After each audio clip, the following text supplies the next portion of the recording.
Hey y'all, welcome back. I hope you're having a great day or morning. So we're going to be reading from our little book, Hold Me Up a Little Longer, Lord, by Marjorie Holmes. It seems like the last few that we've read from this book has really focused on kindness. And I just think that the Lord is really stressing to us to show kindness. Be kind. It's easy to be kind. Be kind. So let's see where he leads us today in this little book. I never know. So let me just open it up. Okay. So if you have this little book, we're going to be reading from it's titled For Being Cherished. It's on page 45 on my book. I'm not sure what page it is on your book. That is just still the weirdest thing to me, how it's the same book, but they're on different page numbers. But anyway, For Being Cherished. If you have this little book, we're going to be reading For Being Cherished. So let's get started. Lord, thank you for the simple yet priceless thing, being cherished. For that old-fashioned word in old-fashioned wedding ceremonies, a word we take so for granted, yet in reality, how beautiful it is. I'm untidy, my hair's a mess, and so is the house. But the littlest fervent hugs my middle, and an 8-year-old presents me with a fragrant necklace of braided clover. A daughter banging in from school exclaims, "Hooray for anybody who can make gingerbread smell like that," and gives me a kiss. My husband, toiling wearily in, perks up at the sight of me and gives me another. And suddenly, in a burst of awareness, I am overcome with the shining wonder. I am cherished.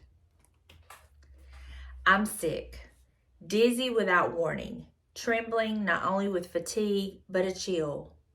Somebody says, "Go lie down, I'll finish the kitchen." I'm being steered toward a hot bath and I already turned down bed. Cool hands are on my head.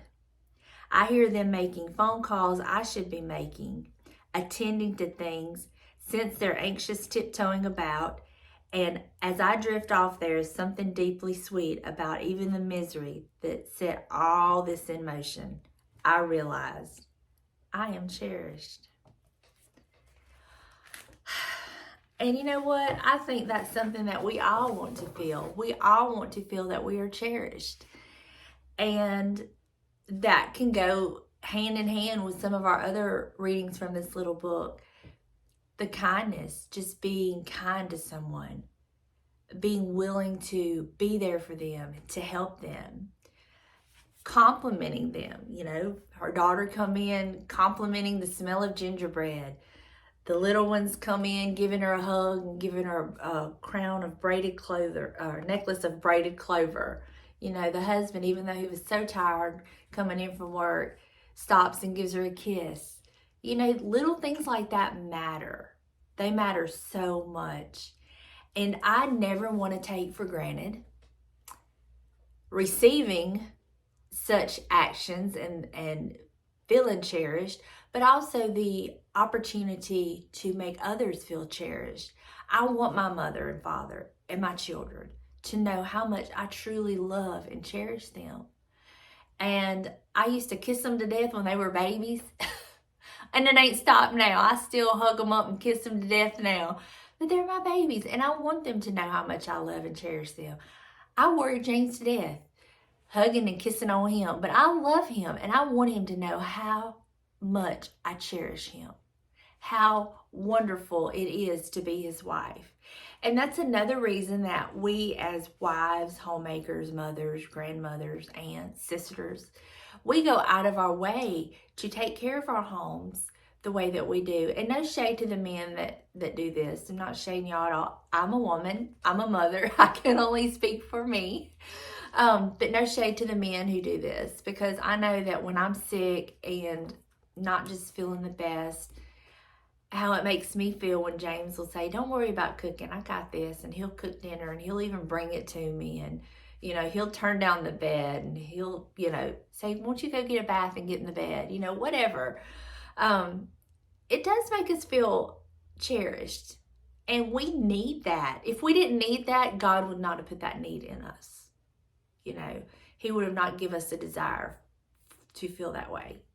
And I always want everyone in my life to know how much I truly cherish and love them. And then on the flip side, I want the Lord to know how much I love and cherish Him, how I cherish our time together.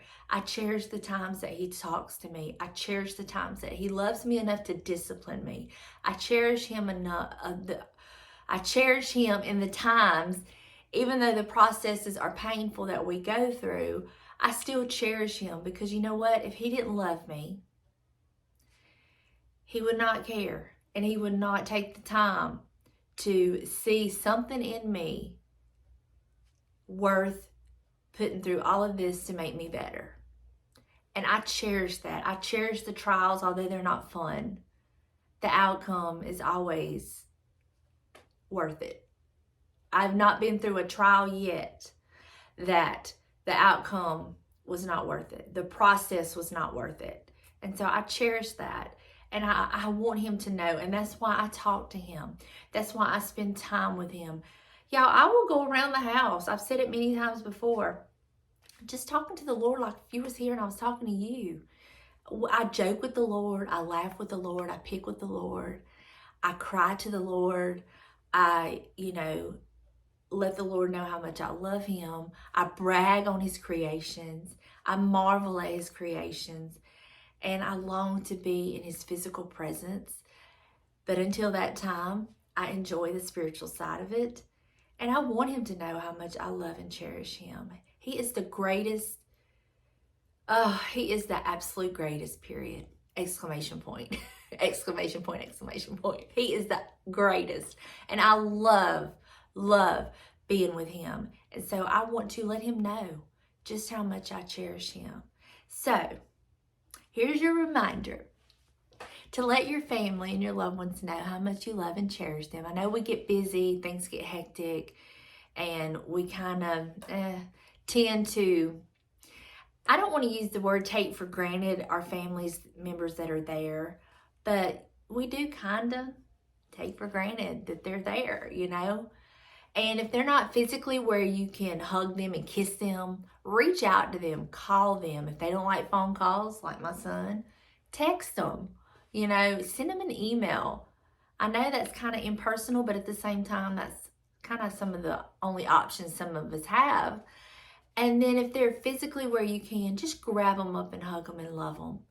And just tell them how much you are just so proud to be their mama or their aunt or whatever your relationship with it is with them. And if your spouse, if it's been a minute since you just sat down and told them how much you love and appreciate them, I encourage you to do that. Let them know. Beat the devil at his game. You never know what the devil might be whispering in their ear. That, they just might not be feeling appreciated or cherished or loved. Just let them know how much you love and cherish them and appreciate them. I let James know all the time how much I appreciate how good he is to me and how I appreciate the fact that he works and takes care of us so well. And there is not a thing in my life that I am in need of that he will not give for me. Now, there are wants that I have out there that, we may have to save up and, get eventually. But if it's a need, he makes sure I have it. And I don't want him to ever doubt how much I appreciate that. And if it's been a minute since you've spoken to the Lord and told him how much you appreciate him, compliment him on his beauty, even if it's storming and raining outside, we can still compliment him on the beauty of the thunderstorm, the marvelous creation of the lightning and the thunder. The lightning I do not like, might I add, but it's still amazing. And he knows just how much rain we need. He knows just how much sunshine we need. Thank him for the birds and the bees. I watch the little bees out there, going to each flower and their importance to our ecosystem. And I love watching the little birds. It's just the simple pleasures in life. And I want him to know how much I cherish his creation. And that means you. I cherish you. You are his creation. And I love each and every one of you. And I wish I could hug you all up, just give you the biggest old hug, but I can't. So I want you to hear me now and know how much I love and cherish each and every one of you. You matter. You are important. And I love getting to speak to y'all in the comments. And if you don't comment, that's okay. I know you're there, and I pray for you too. And I thank you for just being here, watching, listening, lifting us all up in prayer. Thank you so much. You are cherished. I hope you have the best day ever. I hope you get out and you look at the flowers and hear the little birds singing if it's where you're at. If the snow's falling and you're tired of that, I can't relate because we don't get snow, but there's beauty in that as well. So with all of that said, let's just cherish this life that we've been given and thank God for it, and know that there is nothing we go through that he's not right there with us,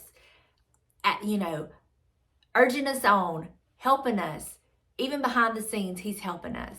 We can trust him, and we can trust the process, even though it may seem very hard. When you get on the other side of that trial, on the other side of that battle, you're going to be able to look back and realize it was all worth it because he does everything perfect. I love you, and I will see you in the next one. Bye, y'all.